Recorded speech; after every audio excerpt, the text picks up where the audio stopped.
Hello and welcome to the Warhammer Podcast episode 203. I'm your host, Brad. This is my co-host, Eric. How's it going? And my voice is going to give out within the hour, so let's get into exploring every Tyranid model. Sounds good.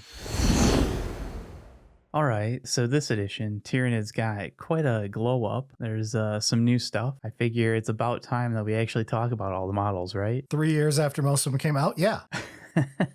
Nice and topical. But I think this is actually a really solid time to talk about Tyranids. They've got a sprinkling of stuff over the edition even after the first range refresh. I think we're done at this point, although this episode will summon another last Tyranid model so that it's out of date immediately. But for now, we're going to say that this is a pretty solid representation of Tyranids for the next few years. Yeah, I mean, they'll probably get a couple models here and there, but no real expectation of, oh, hey, here's another 15 models. So yeah, Tyranids as a range is pretty big. It's like almost 50 data sheets that matter. There's some Forge World stuff and Legend stuff too, but we're not covering that today. We're covering all the normal stuff. All right, so let's start off with the characters. And I mean, we may as well start exciting, right? Let's go with the big epic heroes, the real centerpieces, right? Yeah, so Tyranids, not known for having a lot of lore from their perspective. So there's not many epic heroes to speak of. We've got three. The first one here is the Swarm Lord, which is like the biggest, baddest, don't actually look at the model size Tyranid. Right. This is your like big, fancy, scary model, essentially. It's the epic hero Hive Tyrant. I mean, he's got several arms, a bunch of swords, very intimidating looking. Yes, the Swarm Lord is what gets created as like the head of an invasion and then promptly jobs to whatever named Space Marine happens to be there in that storyline. But gameplay wise, the Swarm Lord basically works out to be like a super killer character for like pushing it into combat and having it actually be an impressive duelist of sorts. Like it is a monster, so it's kind of cheating because it's very large. But like it also has what you expect out of like your super main character, supreme commander type character thing with the Hive Commander ability, the malign presence aura it's got, the fact that it has a bigger synapse area. Yeah, I mean, it's definitely showing off like being not only like a leader, but like the big leader, essentially, like the one really in command. I mean, okay, the actual model itself, I think this does look cool, but I know that you have some caveats to it. Hive Tyrants are small. Yeah. Specifically the Swarm Lord, who you read lore about and think he's so cool. He's a small boy. It's an older model that is still beautiful. And that's the thing, is like, as much as I know that you want to complain about it being a small model, and yes, I'm on board, I think the model itself, like, I think it looks cool. It does look intimidating if you're just looking at an image or like not in reference to the rest of the models in the game. I think the model is intimidating and it does look very cool. Yeah, I just wish that one day we would get like the proper glow up enlarged version. Yeah. Proper true scale Swarm Lord that is twice as big as it currently is. Put it in the Xerox machine, put it to like 2.5x, print that out. Sounds good. And do the typical glow up of like, when you look at any of the new Tyranid refresh, they have all been stellar. You see what they were before and what they are now, and it's like, yeah, it's the HD version of what it was before, but it has such a high level of quality when we start looking at some of these later, like stunning compared to their old selves. There's nothing truly wrong with the design of the Swarm Lord, but I know how awesome it will look when it eventually does get an update. Oh yeah, I expect there will be an update at some point, and when they do that, it is going to be amazing. But like, it's pretty cool for what it is, but there are some downsides from being kind of smaller. Now, lore-wise, one of the big things with Tyranids is the whole idea of synapse and the way that like the larger, bigger brained bugs disseminate the information to the smaller parts of the hive that don't have maybe a dedicated brain that can fully process stuff and just handles like very basic functions like motor functions. The Swarm Lord is obviously a synapse creature and is like the head one for the swarm, for this specific swarm. Right, and it's one of those like in the intro, it's like Tyranids don't really have that much lore from like their perspective. This is kind of why, because like it's a hive mind entity and you get like little prawns songs that kind of direct the rest. So like trying to figure out epic heroes, characters kind of thing when it's all a hive mind is a little weird. And GW's lore side hasn't really figured it out too well. Yeah, when you have every Tyranid in the universe is one creature, it's really hard to give lore and character. So instead we get our epic heroes through like the story of a specific type of creature who shows up very rarely and is always impressive when it does. Or there are multiple stories involving one that looks a certain way, which we'll get into with our second model here, Old One Eye. All right, Old One Eye. We've got some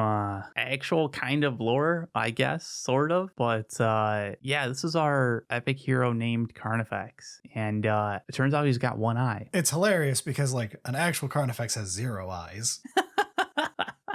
You know, I hadn't thought of that, but yeah. They might have very small eyes under the top shell, but I can't remember them having them. I expect that there would be eyes under the like hood armor thing, but like I hadn't thought of it until you brought that up, and that is funny. Yeah, he has a very large eye socket for Carnifexes not really having visible eyes to speak of. Like I think they might have beady little eyes right under their shell line. Yeah. But anyway, lore-wise, Old One Eye is essentially just a like fairy tale story of a Carnifex who gets its face blown off and just keeps going and keeps being like the worst menace that destroys like 10 tanks and all this other stuff. And it keeps popping up all over the place as something that happens where like they shoot a Carnifex in the head and all of a sudden like it goes sicko mode. Yeah. And then it happens again in a different war front and again in a different war front. And that's the story of Old One Eye, and Old One Eye is this like repeating thing that happens. Which, I mean, it's cool. There is not that much lore, but like these little bits here and there like this, it's awesome. I want more of that kind of stuff. It also kind of makes sense of like, if we're not getting perspective from Tyranids, then we're getting it from who's fighting them. And a lot of the monsters are just going to be terrifying monsters. And it's like, yeah, it's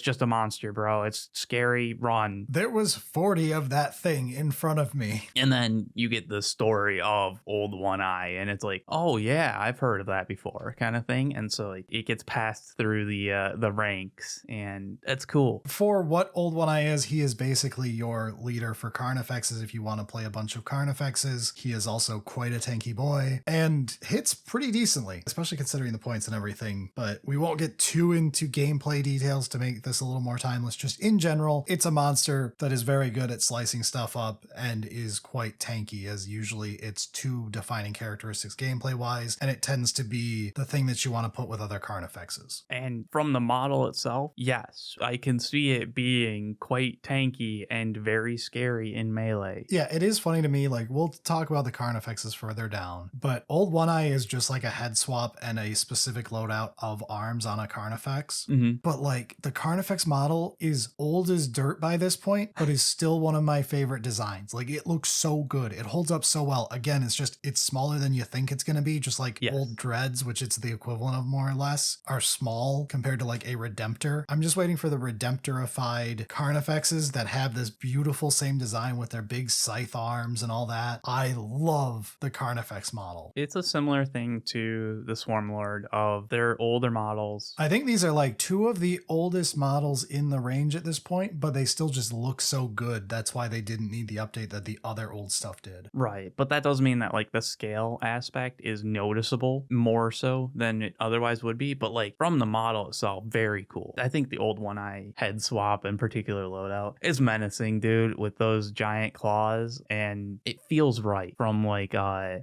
little lore that we kind of have of what Old One Eye would be. It's like, yeah, that's the kind of thing that would pop up in some type of, trench story. Can you believe what happened to that other, unit or whatever? Yeah, and it's a cool way they do characters. The final epic hero here is Deathleaper, which again is like the horrifying final boss form of a Lictor. The final boss form. Yeah, no, that seems right. Dude, it's got a cape. It bioengineered drip. Yeah, man, the model has drip, I guess, yeah. It is like the epitome of the new model update, like range, how absolutely beautiful the designs end up. Yeah, Yeah. This is the prime example of it. When you look at what the Deathleaper was versus what it is now, It's a bit of a glow up. a little bit. Little bit. But yeah, they showed off the idea of being, the final boss essentially. But also, like, they did a great job of making sure that it's still all biological. Yes. It's like a cape, sure. I know what a cape is, but like it feels like it's still biological, which is not something that's easy. Yeah, it's technically like a webbed tail fin thing. Right? But like it's obviously a cape when you look at it, which is so cool. Yeah, but this is like the ultimate assassin sewer lurker, goes out ahead, invades the city, and kills off the entire command structure so that like the city falls. Yeah, I mean, we're not going to get too much into the rules, but one of the like lines that I think show it off pretty well is like the core abilities are fights first, infiltrate, lone operative, stealth. That's terrifying. Yes.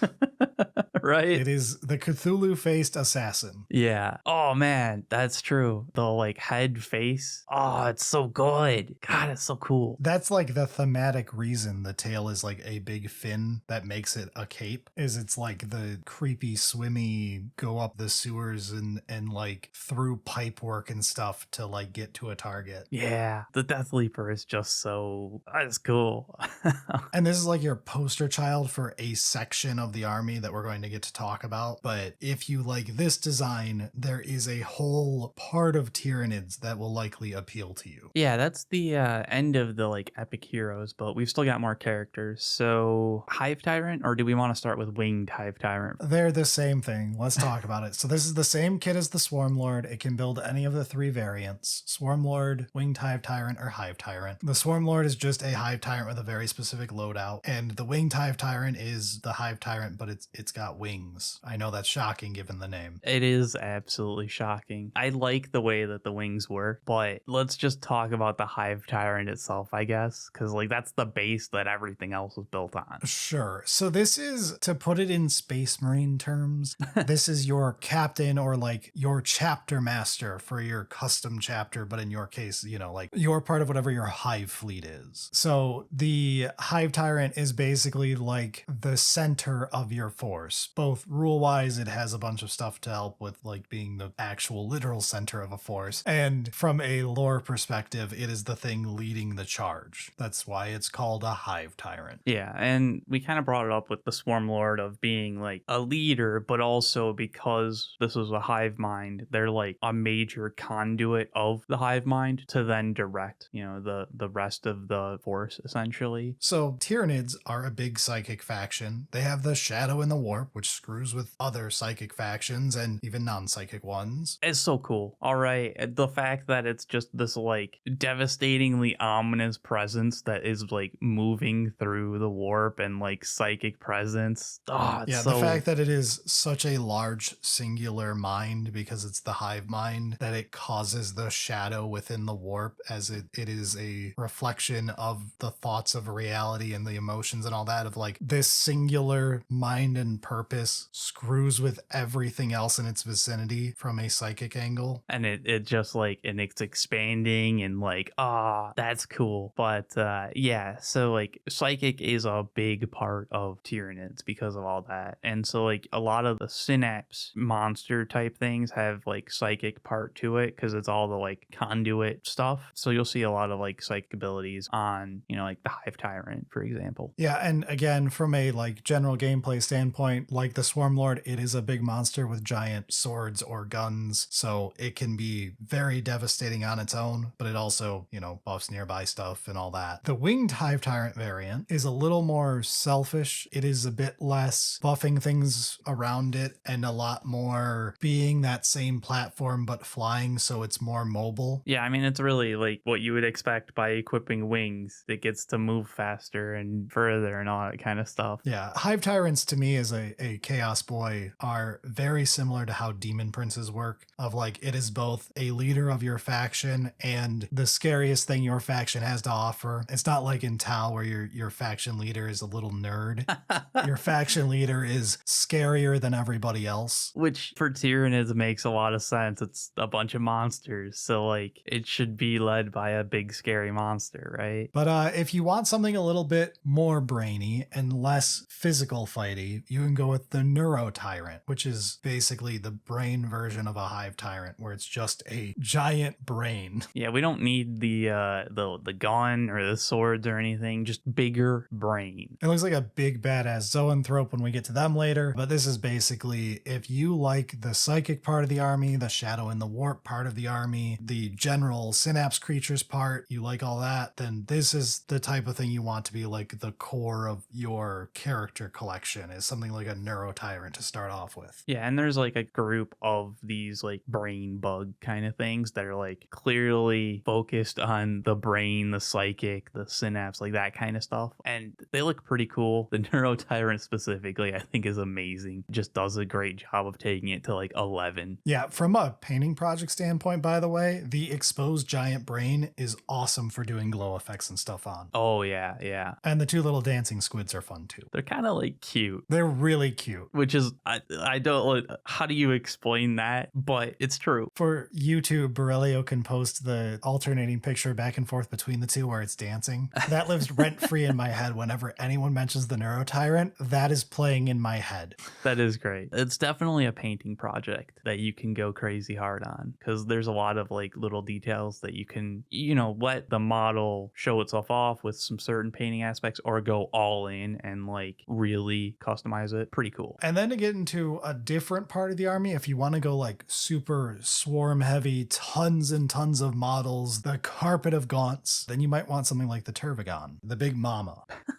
I suppose that is a way to describe this. I find this model very creepy. I find it extremely creepy. Yeah, the fact that it is literally showing it birth Termagants. I don't really like it, but also that makes it good at its job. Right? Like, it's well done. Like, it's such a good model for showing it off, but I do not like it.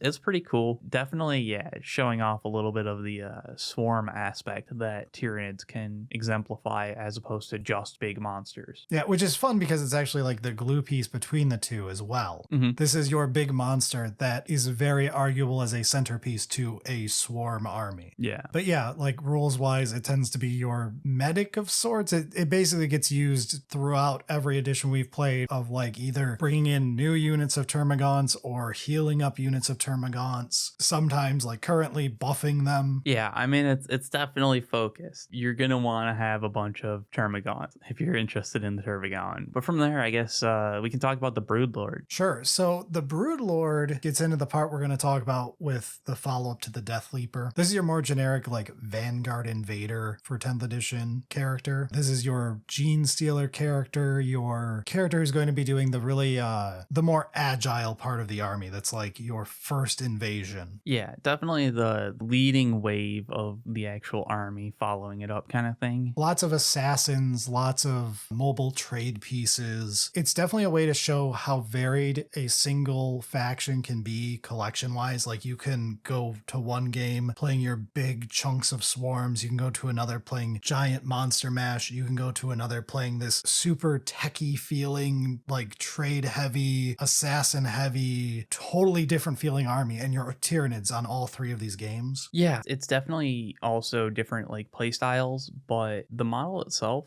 I hate Genestealers. I'm gonna say it right now. I will defend them in this episode because these are about showing off how cool factions are. This is the part of the army I don't like, and I like a lot of Tyranids. Yeah, I'm not a huge fan of the Genestealers either, but I do think the Broodlord does a good job of being like the big Genestealer. The big Genestealer, yes. Like thematically the big leader of them. It's so clearly that. Yeah, and it does a great job of doing that. So like if you have interest in that aesthetic, then the Broodlord and Genestealers are going to do a great job. But then if we want something that's part of that Vanguard Invader but is less Genestealer, yeah, but is a different flavor of it, you've got the winged Tyranid Prime, which leads a bunch of Tyranid Warriors, or you can have it lead Gargoyles. But yeah, this is basically a little bit more of a brawly leader. It's not quite as like brainy master planny as the Broodlord. It's not quite as assassin-y as the Deathleaper or its Lictor friends. This one sits more in the like vanilla middle as like a large, super mobile, like a jump pack space marine of sorts. Yeah, because it's also not super defensive or anything. It's still doing the like frontline Vanguard invader type stuff. It moves quickly, all that kind of stuff, but it has more of a staying presence a certain amount. Yeah, it's gonna move quick, get in there, and try and kill stuff in melee. Again, it's meant to lead a squad of warriors or a big chunk of gargoyles to hold a point and die. It is the equivalent of like a captain with a jump pack or a lieutenant with a jump pack or whatever. Like, it's not supposed to be the biggest, most impressive thing. It is a lower end leader who is for a specific type of unit. And I mean, I think it does look pretty cool. The wings, I enjoy how they're posed, so it's not just, oh, way spread out. Because like, as much as the winged Hive Tyrant pose of like big spread wings is cool and absolutely is, it's also nice to see other posed wings. So I do appreciate that with the winged Tyranid Prime. But I mean, if you don't really like the wings, technically I guess there's a new one coming out without the wings. Yeah, so the Tyranid Prime, as we record this, is built out of the Tyranid Warrior kit and currently doesn't have a data sheet, which is a Tyranid Prime without wings.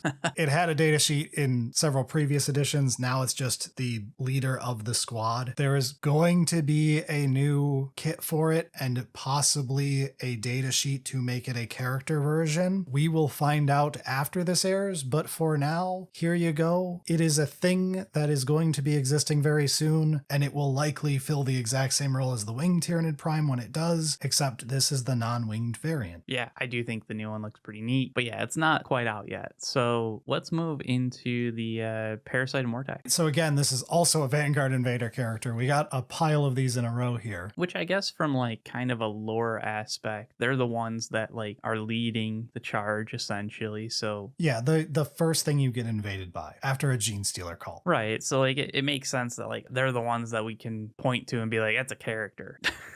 Yeah, but the Parasite of Mortrex is basically like a creepy flying lictory thing that implants you with parasites that then eat you alive from the inside and turn into Ripper swarms, which is just horrifying. It's a little terrifying, isn't it? It's Alien from Alien, man. Yeah, it is basically that, and that is kind of terrifying. The model is creepy. I think it does a good job of showing off a lithe, like snaky form, but because the wings are there, it kind of like beefs it up a little bit, so it's not just like, oh, it's a worm. Yes, it gives more presence to the model. Yeah, the model is not large though. No, it isn't. Like even with the presence of the wings. It's about the same size as our last one here, the last technical character in the list. Currently, the Raveners have two data sheets, the normal Raveners and the Hyperadapted Raveners, of which one is considered a character. So I'm going to put it here in the character section. Yeah, the data sheets are still a little weird on this one. I love them. I love the new kill team. It's so beautiful. It is. I mean, a lot of the new kill teams are knocking it out of the park, but the Raveners, ooh, yeah, these are cool. So the Hyperadaptive Raveners are essentially Raveners with all of their kill team kit, like all the things that make them super unique instead of like generic Raveners. Yeah, properly kitted out. Yeah, exactly. So they have basically, this is the Ravener version of a command squad from Imperial Guard, to give an equivalent, like a 5-person squad that acts as a character for a unit. Similar ideas. But yeah, in this case, it's just a kitted out Raveners. They are like the creepier, crawlier, pop out of holes in the ground version of Warriors. Again, the Vanguard Invader theme going on with the Raveners. Yeah, again, if you like things like the Deathleaper and stuff, this is now a very fleshed out part of the army that is also very well updated. Like the vast majority of this range has been updated now. But yeah, this will definitely be the first thing to show you the non-character look of how this part of the army tends to feel. But I guess let's move into the very basics, the battle line, the gaunts and gargoyles. All right, let's start with the Termagants. So this is obviously like the first thing a lot of people think of for Tyranids, the carpet of gaunts. Technically, I think it's Termagant and Hormagaunt, but I'm calling them both gaunt because Gant sounds stupid. It really does. And this is our podcast. And we're Midwestern, so get over it. We will slur all words into as few syllables that are as easy to speak as possible. While also adding random S's onto the end of things. True.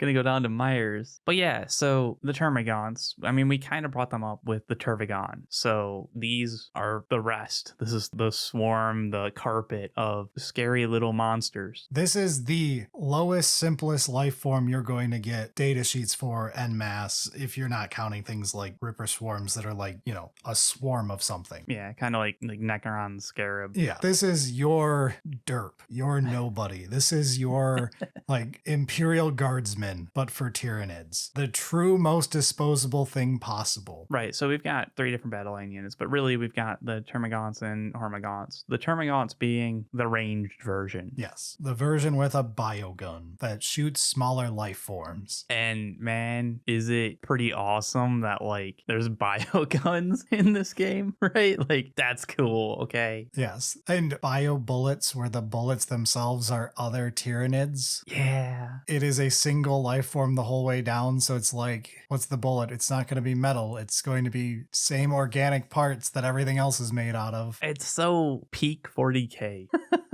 And honestly, while we're talking about the Tyranid guns being other Tyranids, tell us if you want us to do that topic, because I would love to do the Tyranid weapons. Ah, yeah, that would be fun. I love Tyranids from a sci-fi standpoint, like a Grey Goo variant that's really fun, like your hegemonizing swarm, like the really creepy idea. But yeah, so the Termagants are like literally the worst thing stat-wise for a reason. You are running them in extremely large numbers if you're going to play them. Yeah, well, I mean, they're the Battleline, so like, you're not expecting the fanciest. So the Hormagaunts being the melee version of your Battleline carpet, essentially. Yeah, it's the easiest way to describe what this plays as. You play so many of this, it ends up as a carpet of bodies. Right. I mean, just as a rules part, these come in 10 and 20 model units. Yeah, so it's a lot. It is a lot, and it's trying to make sure that you understand that it's a bunch of model. They're little scary velociraptor things. Yeah, and from a like current rule standpoint, they are labeled as Endless Multitude, which A is a great descriptor of what it is, but B, it lets them be targeted by certain stuff and buffed in certain ways, rules-wise, that we won't get into right now for 10th edition, which basically helps you by targeting them with stuff because they are cheap little nothings that you want to just keep spawning more of and having them come back as, you know, like they get deleted and new ones come into play. Right. So let's round out the battle line with the Gargoyles. Yeah,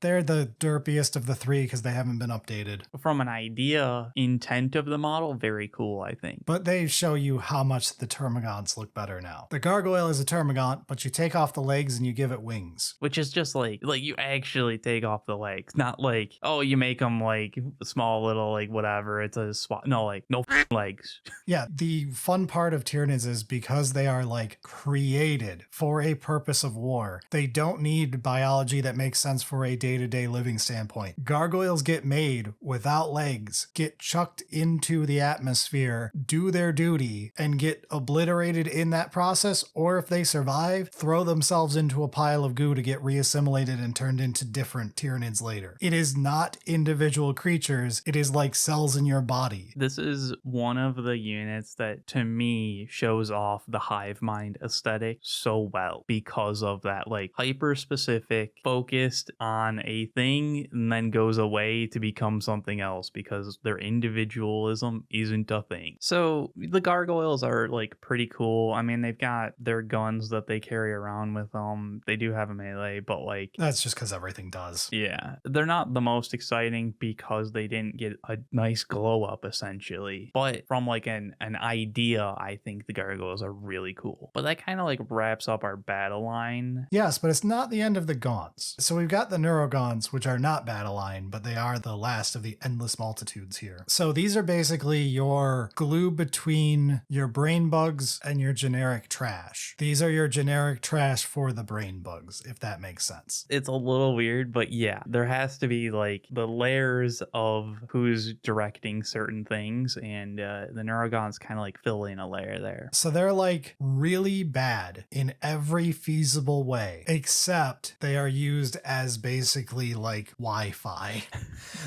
Which, like, if that, I don't know how to explain it other than that. They are basically gaunts who are extending the synapse range for the brain bugs. They are acting as a remote for the brain bugs so that the big brainy boys don't have to get up in close combat. Yeah, which I mean is very useful from lore aspect, but it also like ties into the gameplay. It kind of like plays well together. But that does mean that like the Neurogaunts themselves are terrible. They've got like nothing other than like their teeth and tiny claws. What if Hormagaunts were bad?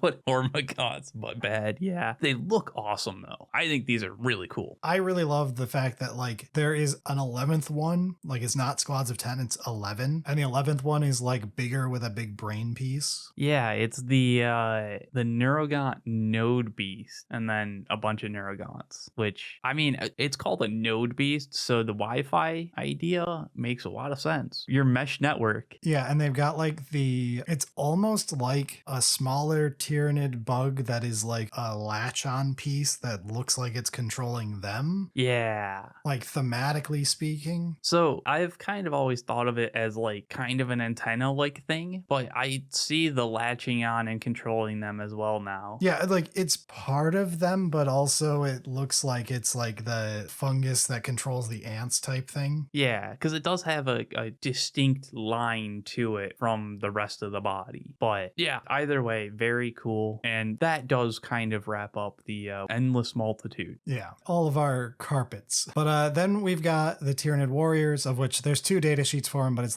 Tyranid Warriors, and either you have ranged weapons, you have melee weapons. It's like different types of intercessors. It's the same thing. Yeah, because of the sedition rules, they split it up into 2 different sheets. But we've got the Tyranid Warriors. They're supposed to be like intimidating units. Like they do a pretty good job of that. Yeah, these are the elite fighters, like the better than a Space Marine as far as Tyranids go. These are basically the other end of the spectrum from the Gaunts for the generic troops of like, this is your equivalent of like dropping in some Terminators or whatever your elite piece is. Yeah, it's the elite, but not the big monster tank kind of thing. These are like, you know, the infantry elite. They've got some pretty cool weapon options too. There's a couple big guns. Yeah, all sorts of different guns of various phallic sizes. I mean, I wasn't gonna go there, but like, yeah, you're then not they've wrong. got their like different scythe arms or their swords or their whips or all that. Yeah, there's a bunch of options. I mean, they're all doing a great job of showing off being a scary warrior focused infantry. Yeah, the all-rounder jack of all trades. And then if you want like the specific brain bug version here, we've got Zoanthropes. This is where you get rid of all your other stats and you dump every point you have into intelligence. Yeah, this is very psychic focused, and they do have cast psychic gun. To be fair, that's basically been their shtick every edition. You can't even argue it's a 10th edition thing. They cast Death Ray. Yeah. That's always been their thing. And to be fair, it makes sense more for Zoanthropes than it does for Grey Knights. I mean, like, look at the unit. It makes more sense to psychically cast Death Ray, essentially. Yeah, these are not something you want to be putting into combat. They are not going to kill stuff that way. These blast things into oblivion, send stuff to the Shadow Realm with their big death lasers that they summon up through screwed up warp magic. If your brain is big enough, you can use your psychic powers to pop your opponent's heads or their tanks. Or whatever. I mean, we brought up in the Neurotyrant, like the big brain bug. The Zoanthropes have the same kind of aesthetic idea. It's a big brain. Yeah, again, the Neurotyrant is basically the Hive Tyrant that is themed on them. I mean, the Zoanthropes are pretty cool. But let's move on to some of the Vanguard Invaders' primary forces. So this is actually like an interesting between piece to bring us in here of the Neurolictor. Technically, it's a Vanguard Invader because it's a Lictor. So like it's a psychic assassin that is basically acting as like a terror warfare specialist through screwing with your mind and everything. This is the link between the brain Bug Zoanthrope part and the more Lictor Vanguard Invader parts of the army, which it's nice to have pieces like this in the lineup that if you like two parts, this is your glue to make it all make thematic sense for you for why your army is half one thing and half another. I love the Neurolictor for being that in-between style from the Invader and, you know, the big brain bugs. Does a great job of like modeling aesthetically that link together, because like the Zoanthropes are all like just a big brain on like tail that they move around essentially, whereas like the Neurolictor has a bunch of like actual claws and arms and stuff like that you would expect from, you know, the Invader Lictor theme. I think they did a great job of like meshing those two ideas together. Yeah, and from a lore standpoint, this gets used kind of as like a terror piece. It has rules a lot like the Psychomancer in Necrons, where it's like instilling fear and stuff while being an assassin type thing, of like it screws with minds to do it rather than being direct and just base violence. Which has a certain amount of terror all its own, but but this is doing it directly into your head. yeah, that's also terrifying. Especially because Tyranids are so psychically adept. There's a lot of potential there that could be terrifying. But let's talk about the actual Lictor itself, though. I mean, we've kind of skirted around the Neurolictor being the glue between like Zoanthropes and Lictors. This is your generic, not big character version of the Deathleaper. This is your assassin through and through. Your generic assassin to delete target character, to screw with your opponent's lines and screw up their ability to give orders from more important people to less important people. That is the job of Lictors, both in lore and in game. And it does a good job of showing it off from a model aspect. Again, kind of hate the creepy face, but it works really well. I enjoy the Cthulhu monster Tyranids. It is my wife's least favorite aesthetic in the army. She does not like squid faces. She is wrong about that fact. They're awesome. Yeah, it is one of those, this is an assassin, but it's not quite as cool as the fancy character assassin. And I mean, in a similar vein, we can talk about the Raveners. We kind of talked about them with the Hyperadapted Raveners. This is them, but not the characters. Exactly. This is just the generic ones. And they're still like the burrowing, creepy death. Pop up out of nowhere as these like snaky, fanged monstrosities with scythe limbs. Yeah, I mean, I particularly like the ability, just death from below. Just like, yep, that's what they do.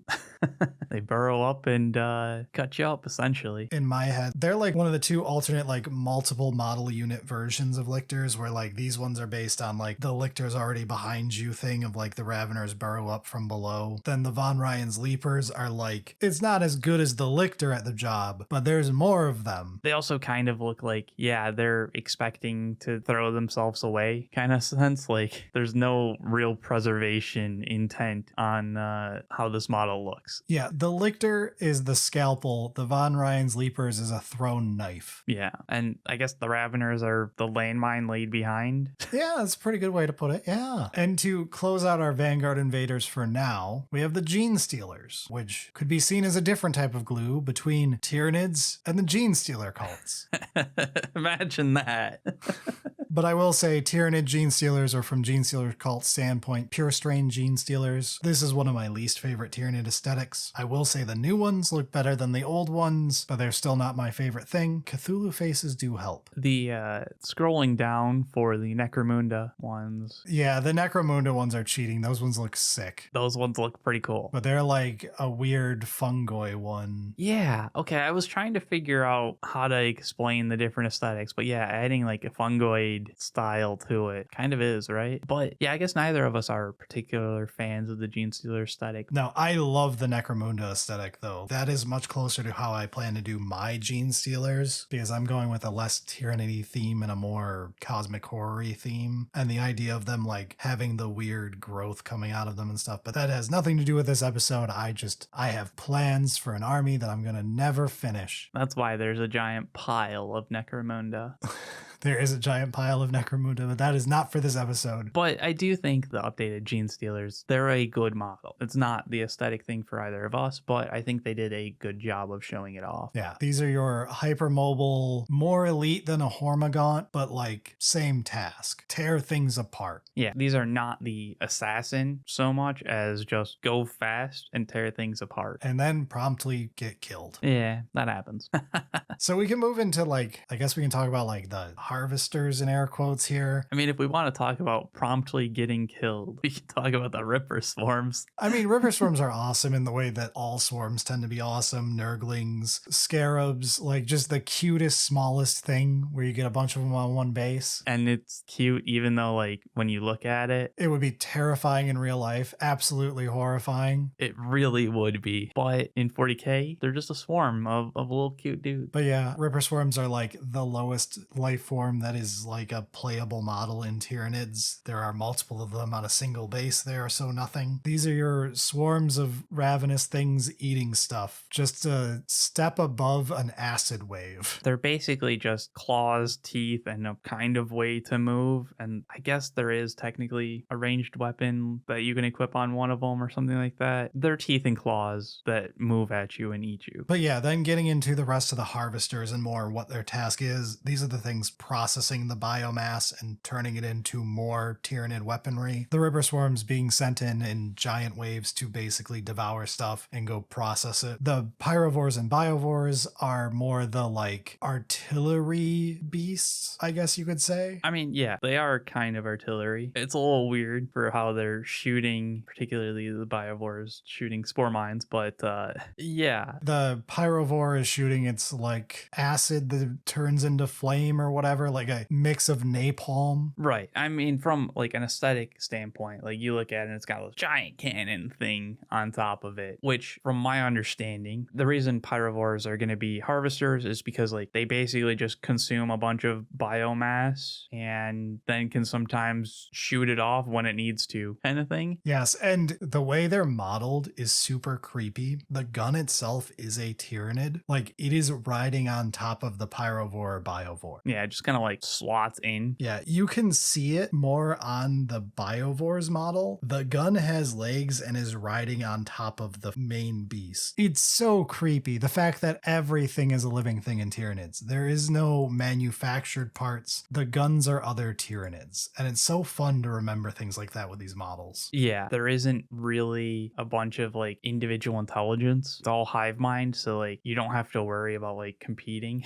kind of thing with like your neighbor essentially on this. So like, yeah, you could just have another like Tyranid entity slotted on essentially, and like it could work perfectly fine together. But the Biovore, instead of shooting like a big flame mass of bio-ness, it shoots Sporemines. Yeah, so this acts as like a mind dispersal mortar that drops down these little half sentient mines that blow up and can move around slowly and fly around in the air. Yeah, again with the like everything being biological. Even your landmines are a creature. Yeah, it's creepy and cool. It's a good way of showing off the nature of Tyranids. And the Sporemines themselves have a data sheet. They are technically a unit because you put them in play and they do stuff. Yeah. But like they're part of the Biovore's kit. They're just technically a separate entity because you spawn them using it. Yeah, like you said, they're a mine. They can move around, but like there's not much intelligence going on in there. No, they're basically I Go Boom tokens that you put in play. But moving back into some of the more generic options, you're just more general Tyranids that aren't like a specific wing. We have the Barbgaunts. They're a gaunt, but they're more elite. These are basically your like heavy weapon gaunt. Yeah, the way that they've modeled the heavy weapon is so, I don't know, it's cool. I like the way that it's like kind of integrated to the rest of the gaunt. Yeah, it's weird in the fact that you would think that it is using one of its arms to hold up the gun, but no, it has only 3 legs. The gun arm is not a leg. It is like a support of the gun. And it's so weird. The fact that it's a 3-leg model, it's a cool aesthetic. They did a good job of showing it off. Like the Gargoyle shows off the everything is manufactured for one specific purpose and it does not need to function as a creature otherwise. Right. And like the focus of the Barbgaunt is a big heavy weapon while not being like a full big monster kind of thing. Like, yeah, we just need enough to be able to carry around the weapon. Yeah, and like thematically they work as like a brain bug to gaunt like crossover piece because like when you look at the models, they have the big brain on their back that then is like sending tendrils down into the gaunt's head. Like it has like a normal Termagant head, but it has the like almost full face on a brain that is on its like hump on its back. That is clearly the thing in charge of the body. Yeah, it's like another one of those like tacked on to the gaunt that's like actually in charge. Yeah, this is basically the hive mind adapting to a battle and like changing up the formula, sending out these instead of Termagants like as it needs. Yeah, I guess one of those like the Termagants intelligence was not good enough to be able to handle, you know, a proper heavy weapon or something. But there is like that idea from the modeling aspect, which is fun. And then when you need an even bigger weapon, you go up to Hive Guard. And these are like your hyper elite shooting unit for your infantry level. Like these are the things that are going to be protecting important pieces of the Tyranid army from like a lore standpoint. In this case, the Hive Guard are like the ranged option. The Tyrant Guard we'll get to in a second. Yeah, I mean, just to help show it off kind of thing, the Hive Guard units are like 3 or 6 models. So like they are the elite, the actual true elites, not even like, oh, you can take 5 models in a unit kind of thing. Like, yeah, compared to the Barbgaunts, which come in 5s, these come in 3s and have bigger weapons that deal more damage. Yeah, and they also have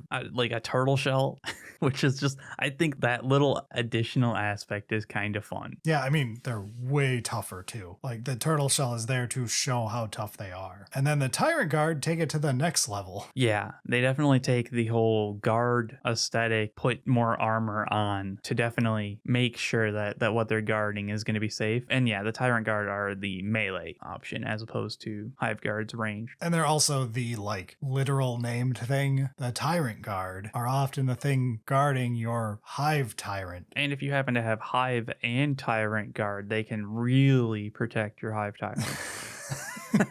But yeah, these tend to be like a Royal Guard type unit, like when we talk about Lich Guard and Necrons and stuff like that. These are the most elite of the elite physical brawlers, super defensive, super tough, hit like trucks. They're basically like a Royal Guard for the Hive Tyrant. Yeah, I mean, they do a good job of showing off being super defensive melee, but can also probably destroy you in combat kind of thing. Pretty cool. I guess we do have to talk about the Venomthropes. I don't know where else to put them, so like let's talk about them here. Do you like creepy whip tentacle monstrosities with more tentacles for a face that are constantly pouring out gas clouds like the thickest, fattest vape anyone has ever ripped? Yeah, definitely. Then do I have a model for you, Eric? Yeah, the Venomthropes have a lot of whip-like characteristics going on there, and then also a big gas sack on their back. Yeah, they're basically a smoke machine. But it's a toxic, horrifying smoke. It's essentially providing stealth for stuff while also being like poisonous tentacle monsters. Yeah, they're weird. They are weird, yes. That's an understatement. I like that they exist in Tyranids to kind of show off. Yeah, there's also more weird things going on. You know, it's not all like, you know, the Barbgaunts have obvious similarities. The Venomthropes, nah, this is just weird. Yeah, but that wraps up all of the infantry level stuff. We can move into the other half of Tyranids, which is the giant monsters that, I mean, that's what I'm here for. I mean, yeah, Tyranid monsters are a pretty big draw. Let's start off with one of like the biggest monsters then. Let's start off with the Norn Emissary. All right, we've got another one of the brain bugs. So this is like the big giant brain bug. Get me a Swarmlord update where he looks as cool as he should, just like this, and is even bigger. But yeah, the Norn Emissary is the biggest brain bug. It's not like the Neurotyrant where it's like specifically just a brain meant to run things and shoot a death laser. But this one is like we put the Giga Brain on top of a kaiju. I do enjoy the way the brain is modeled because the way the like armor scale parts are set up, it looks like, oh, we put the brain on top of a brain on top of another brain. Yeah, I like that on the head, there is the large, like, double chamber brain. Yeah. But then the whole back is more brain. Right? That's cool. This thing works out at the library. This is a pretty big monster and definitely a lot of psychic going on. So like scary ranged weapons. I mean, it's still got some scythe talons going on. Yeah, you can't say like this is a ranged monstrosity brain thing only when it's like it's still on top of a giant monster that has huge scythe arms that do tons of damage. It's properly got a bunch of stuff going on. And yeah, I mean, they did a great job of modeling all of the aspects going on there. Fun model. But this is not the only brain bug we have in the monster monster category. There is one more with the Maleceptor. Yeah, Maleceptor looks a little derpy after looking at the Norn Emissary. Yeah, it's kind of cheating, isn't it? But I wanted to start with the Norn Emissary to show how big we could go. That's fair. That's fair.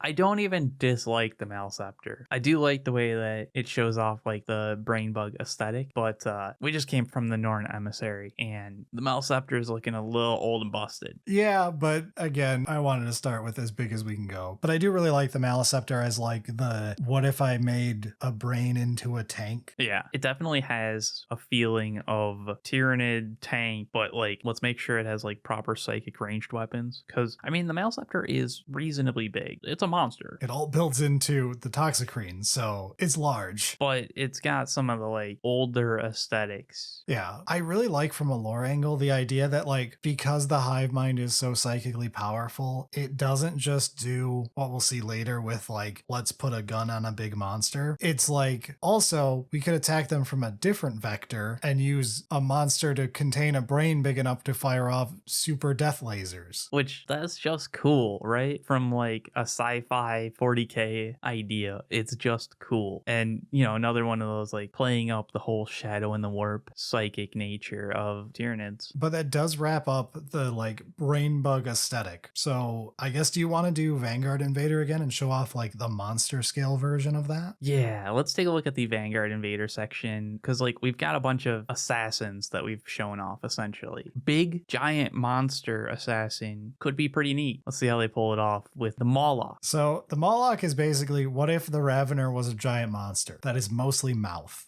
That is mostly mouth. I'm glad that in the show notes we have the magic card to show off the aesthetic lore. Look, Tyranid's got a bunch of awesome magic art. Borrelia would be a fool not to have it playing this entire episode. I know our boy. It's been on screen the whole time on YouTube. And the Mawloc has some of my favorite art from that set. I am in support of that. There was some great art from that set. And yeah, I mean, the Mawloc is very cool. Yeah, so basically this is, again, it's just a big monster that just pops up out of nowhere and deletes a unit. So, I mean, you talked about like being the big monster version of Raveners, which have the ability Death from Below, whereas Mawloc is Terror from the Deep. Just making that a little bit extra. Big monster is scarier. And yeah, the big monster Mawloc is definitely scarier. And basically the ability is it pops up out of Deep Strike and Mortal Wounds something, which is it like literally popping out, eating something. Yeah. Then it just, again, just continues to eat stuff and chop it up with like its billion scythe arms it's got equipped all over the place. Yeah, the scythe arms add that extra terror, honestly, to it. Because like it could just be a dune sandworm, but then they added a bunch of little claws to make sure that like if you didn't get immediately eaten, it's going to grip onto you and slowly consume you. I mean, you say little. They're little compared to the mouth. They're big claws. Well, I mean, little compared to whatever it wouldn't have been able to just immediately consume. Yeah. You know, like buildings. And then moving on from there, the other way to build this is a Trygon. And Trygons are basically the make the arms bigger, make it a more tunneling machine. Slightly less mouth. Yeah, slightly. It's still a big mouth. Still a lot going on there. Lore-wise, this also has the like electric field thing, which it's a ranged attack, the bioelectric pulse. But like the thing is like an EMP monster. I actually did not know that. Yes, I mainly remember it from playing Battle Sector because it has the ability in there. But it is just a random aside that has nothing to do with the teeth and claws of it. Is also an EMP field generator. I mean, to be fair, I kind of would like to see more electric stuff going on with Tyranids. The fact that, again, the hive mind can make like anything for any task specifically. Right? It's such a cool concept of like, all right, these guys are weak to dealing with psychic stuff. Oh, I'm fighting something now that is weak against electric attacks. Oh, now I'm dealing with something that has weak armor, so I should be using all of my melee stuff. Yeah, it's just like all of these little bits, they build up into something more. And as much as like we don't really have too much lore for Tyranids, there's a lot just from the models and like gameplay stuff that it's not like explicitly written all the time, but there's a lot that you can infer. That's awesome. Yeah, it's one of the cooler parts of like hive minds and stuff is the fact that because every creature acts like cells in a body, it's almost like how white blood cells work in the human body where like they specialize to and get produced to deal with a specific virus, and that's what they do. Yeah. It's so interesting, the fact that it just will eat the mass and turn it into new creatures that are correct for the job that it is currently fighting in the war, and do that over and over. Like, it's such a cool concept. And the Imperium definitely is just a virus. Eric, you play Grey Knights half the time. I mean, sure, but like... It's not always a bad virus. It's always a bad virus, let's be honest. I've read enough lore. So let's talk about the Harpy. All right, look, currently in 10th edition, planes aren't very good. And the Harpy and the Hive Crone are the flyers for Tyranids. They're airplanes, but a monster. They literally lack legs. They're more airplane-like than most Imperium airplanes. Yeah, these are what if Gargoyle, but the size of a jumbo jet. I particularly enjoy the, on like the Harpy, the big guns that they're just holding. You just have arms that end in guns. That makes sense. I mean, it's basically, at its core, it is the I need a way to fire guns from a flying platform, and you create this. Like, if you're going to genetically create something, that is the most efficient way to do that task. Especially when like you kind of already have Gargoyle idea. It sure makes a lot of sense. And the Hive Crone, like you said, the other flying aircraft version, doesn't have the big arm guns. Yeah, but whereas the Harpy is more like the bomber that drops spore mines, the Hive Crone is like your big cannon monster. The mouth is not a functional eating mouth. It is where a cannon is popping out of. Neat.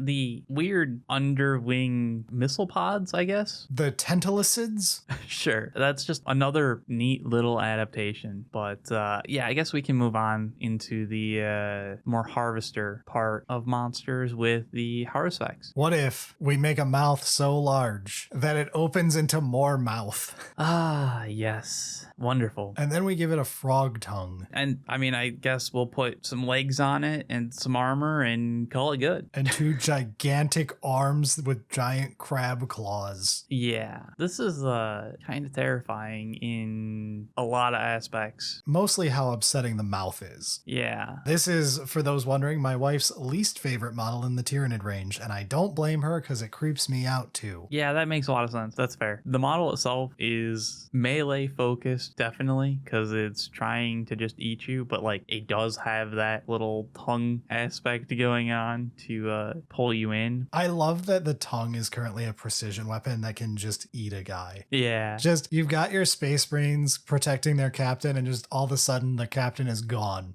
Just ripped out of the squad and eaten. It's pretty cool. It is a little weird seeing how much muscle there is, but I guess it makes sense because like the Haruspex it's still a monster. Like this is a larger model. So like I guess yeah, you do have to kind of show off the like there's a big thing. It needs to be able to move properly, but like I don't know, then the front arms musculature just seems excessive. Yeah, we can move on to the Psychophage though. The Psychophage is basically the adaptation of, oh, I'm against a bunch of things that are psychic. Let me create my own monstrosity version of a Sister of Silence. That's sure a comparison. That's literally what it's for. Like, this is the thing that is to hunt down a librarian, and like it is the monster that is like purely set up to screw with psychers. That makes sense. It is definitely the anti-psyker, but like just it in my mind, comparing this giant monster to a Sisters of Silence, there's a disconnect there. Two things that are the same yet slightly different. Yes, slightly different. Same intent, though. But yeah, the Psychophage is actually, it's like with the Trygon being like the, also it just is an electric field generator thing that zaps stuff. The idea that like this one shows off like this monster was created specifically to screw with psychers. I really like seeing that aspect of Tyranids, of the hyper adaptations. Yeah, the smokestack and jet ports where the psychoclastic torrent comes out of. Yeah, it's weird. I don't like those. I don't like I don't like those. But the model's well done. And yeah, I mean, I guess I definitely see the anti-psyker, but at the same time, like it's a giant monster. If you just have a giant monster big enough, it's anti-psyker by default, right? I suppose that's a way you could put it. I mean, like, the Norn Assimilator is definitely going to be able to kill psychers. All right, fair segue, I guess. The Norn Assimilator is, what if we take the Norn Emissary and we take the brain off it and just make it even killier? Yeah. What if we filled it with poisons and harpoons? You know, I didn't actually pay attention to those actually being harpoons, but they are. Yeah, they are. No, it's a really creepy dude. Yeah, it is still like the Norn Emissary. Obvious similarities going on, but a lot more killy focused of just like actually harpoon them and then rip them apart. Yeah, like the Norn Emissary is the brainy psychic one. The Norn Assimilator is the I don't need to be clever if you're already dead. Yeah, that's about right. So it's been a little while. Let's actually talk about the Carnifexes. My beloved Carnifexes, they look like Kha'Zix from League of Legends. They're just cute little beetle monsters with their big scythe arms. I don't know why. The Carnifex is just, it screams to me. And I'm not making a screamer killer joke there. Okay. I was like, that was a great segue, but I feel like we haven't completely talked about Carnifexes yet. No. I really love the general look of these, especially the ones that you kit out with a bunch of scything talons. I love the fact that also, just like with dreadnoughts, which again, these are obviously like bio dreadnoughts, I love the idea that they've got like all of these different gun options and all of these different limb options that you can plug in. And like, they are just made cars off an assembly line of doom. This one's got this package. Instead of the luxury package, we have the Stranglethorn cannon package, or the heavy venom cannon package, or the just more scything talons package. Yeah, I mean, you were saying like the scything talon package is pretty cool, and I'm like, yeah, you're not wrong. But like, did you see all of the ranged weapon options? Come on, man. Yeah, the Carnifexes, they're classic, essentially. They kind of have all the options. You get to customize them as you want, which is great. They don't really fit into any of the like primary prongs or whatever. They're just like, that's a Tyranid monster. It's either got a bunch of melee and ranged or like whatever. Yeah, I would say it is the Tyranid monster. Like, this is your vanilla ice cream. Yes, very much so. This is the, I want to play Monster Mash. The Carnifex is the first thing going in, and then I'm building the rest of my list around that. Yeah. So you want to try that Screamer Killer segue again? No. Let's talk about classic TNG character Worf. So the Screamer Killer. I don't like this nearly as much as I like the normal Carnifex, but it is a remake of the original Screamer Killer, which predates the Carnifex and is like the prototype. I think it's cool, but I also think the original Screamer Killer is cool. I think the original Screamer Killer is a war crime. It looks so bad. And this Screamer Killer is the best you can do with that as a premise. That's fair. I can understand that take, but I think you're just completely wrong, man. Screamer Killer's cool, and the old one was awesome. Look, it's just a super melee focused version of a Carnifex that has a scream attack. A lot of the other Tyranids are what would happen if the hive mind got a hold of certain types of genetic information, like a space marine or something else. The Screamer Killer is the hive mind's version of weaponizing a Karen. What? Because it's the scream attack. Oh. It just shouts at you for your manager. I got it now. And you die inside until you die outside. Sorry, I was distracted by trying to find the Screamer Killer Ultralisk, like the OG Screamer Killer, but it's definitely Karen and whatever you were talking about. That joke was perfect, and Eric screwed it up by not listening. Listen, StarCraft is more important. It's literally not even the topic we're talking about. You just went into your mind and went over to StarCraft and didn't come back. I came back in the middle of an episode. I wrapped around eventually. I'm back. Yeah, Screamer Killer's cool. You know what? Just let's move on from something with 4 arms to something with way more arms. Let's talk about the Toxicrin. I mean, I don't know if those are really counted as arms. If you've seen enough hentai with tentacle and arm, they're all the same. Glad you went there. Why did Miwa just text me? She just texted her spidey senses tingling. So how many tentacle arms? I'm not counting them, but it has 12 attacks, so let's go with that. Yeah, I mean, this is a big brain with a bunch of tentacles. It's not even a brain. It's like, because this is like the big version of the Venomthropes. It's like the gas creating cloud giant vape machine instead of a brain cavity. Yeah, because it isn't like actually like brainy to the same aspect. It's like a gas bladder. Yeah. That it like spews miasma from. It's literally called miasma this edition. I just checked.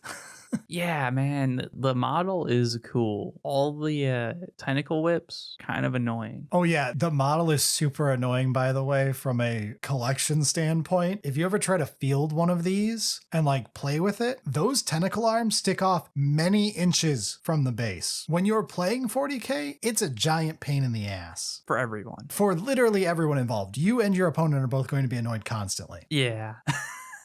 But it is cool. So, there's positives and negatives. Do we want to move on to just big cannon on moving bio platform? Let's talk about hands down my favorite Tyranid model, the Exocrine. I love the turtle cannon. I love this model so much. Wow, Insert Aurelio. clearance. What? As the notes that he put together here. Sorry, I scrolled down past the image. Tyranids, Exocrine, Cree. What? They misspelled Exocrine. Oh, their website has Exocrine misspelled. That's funny. I particularly find it enjoyable because it's Borrelio that found it.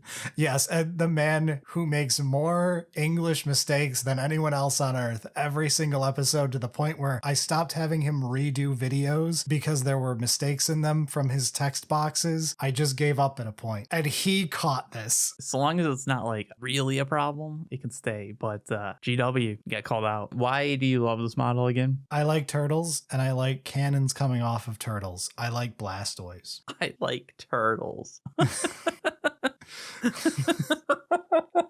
Look at his giant forelimbs too, that are like the big hulking like support system, like it's a siege tank. It's cool even from your StarCraft brain. You're not wrong. This model having like giant musculature arms makes more sense. It's carrying around this giant cannon. It's really hard to not say fuck constantly. We're really fucking bad at these episodes. Yeah. There'll be one or two that might slip through, but I'm trying not to. When it's an intro episode like this tends to be someone's entry point, and then they can find out what we're really like. Gotta ease them into it. Ease them into the demonetizable things we say regularly. Yeah, so apparently if you like Blastoise, get an Exocrine. If you don't like this model, I don't want to speak to you. But I guess if you want a different looking cannon monster, we have the Tyrannofex, which isn't as cool as the Exocrine, but is still pretty cool. I think it's pretty cool, man. It's just like a different take on the same idea of like big gun. And one option is Blastoise, and the other option is just make a big monster normally and have it hold a giant gun. Yeah, right? Like sometimes you don't have to get fancy. I do love how on all of the giant Tyranid models, all of the guns have eyes and stuff. Like the Exocrine has a bunch of eyes on the cannon, and the Tyrannofex has eyes on its gun. I've never actually linked to that because I hadn't thought of it. Because like to me, like the way that they just kind of look like bolts, like rivet kind of things, like, but obviously they're not. Mm-hmm. They're actually the eyes of the gun. No, that's awesome. That's cool. Man, Tyranids is so cool. Right? Legitimately, this is one of my favorite episodes to do this exploring series thing on. I love this range. I love all of the design stuff going on with Tyranids. It's such an interesting faction. Like, it's not like my personal favorite faction or anything, but from a design aspect, it is so easy to appreciate how awesome they are. Yeah. I mean, the Tyrannofex is definitely just like a big monster with a lot of ranged weapon options. So it kind of fits perfect. Yeah, it's basically your biotank. Just like it's the Bio-Lehman Russ of like, it's just got a bunch of different main cannons you can swap out. Man, if they made the Tyrannofex today by whoever made the Rogel Dorn, it would have 15 extra subguns coming off of it. It really would, wouldn't it? It would have like 14 more limbs coming off the sides that would all have a different gun, and each would have a different profile, and it would take 20 minutes to shoot. Yeah, I'm looking forward to that Tyranid model. Coming to you in 2030 from Games Workshop. All right, so got a few more. The Spore Cyst. Okay, no one has ever built a Spore Cyst. It's essentially a bunker. It's a terrain peace fortress thing. There's not really much to say about it. Honestly, it's not even that cool looking as far as I'm concerned. Like, there's some decent detail to it, but It can shoot out the mucoloid spores, which are like the bigger Sporemines. But yes, it is technically an option that exists, but most people who are buying that kit are doing so for the Tyrannocyte, which is basically a drop pod for Tyranids. Which is neat. It is neat. I love the idea of like these things floating down from orbit and just being like bleh Tyranids. Bleh Tyranids. Wow, bro. Yes. I mean, it like vomits them out. What else? Yeah, I mean, that does kind of wrap up Tyranids, though. Overall, Tyranids are cool, man. They don't have that many characters in comparison to the full, like, range. Yeah, it's not like Necrons where we were talking about characters for the first half of the episode. Yeah, but they definitely make up for it because they've got a bunch of big, cool monsters. It's honestly a big, healthy range. It has multiple prongs that feel well fleshed out. It's got pieces that help you glue different prongs together if you like multiple things. Lots of ways to play within a single faction. I love Tyranids. They are a great starting army. If you're here because you're trying to figure out what you like in Tyranids, it is hard to go wrong. There are a lot of options. So long as you're not looking for a person in, battle suit, then I think you can find something in Tyranids. And even if you're looking for that, there's still the Tyranid Warrior, kinda. Yeah, actually. Yeah, if you liked this episode, you want to see it for other factions, feel free to recommend ones you'd like to see, but we also have a whole series of these. Go check out the playlist. Yeah, we'll be getting to all the factions eventually, but that about does it for this topic. So do the YouTube pleasantries if you can, and that's it for us. Sounds good.